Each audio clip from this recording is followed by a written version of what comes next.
தென்னாப்பிரிக்காவில் வாழ்ந்த இந்தியர்களுக்காக காந்தியடிகள் போராடிய ஆண்டுகள் எத்தனை ஆண்டுகள் அப்படின்னு பார்த்தோம்னா 20 ஆண்டுகள் தென்னாப்பிரிக்காவில் போராடி இருக்காரு.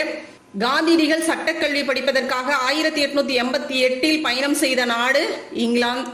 காந்தியடிகள் முதலில் இனவெறியை கண்ட முதல் நாடு தென்னாப்பிரிக்கா.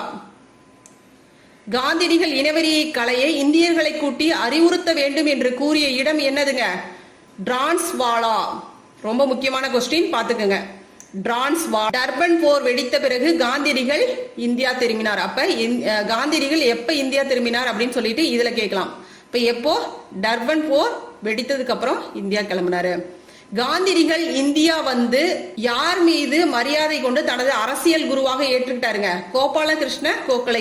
இவரை தனது அரசியல் குருவாக ஏற்றுக்கிட்டாரு.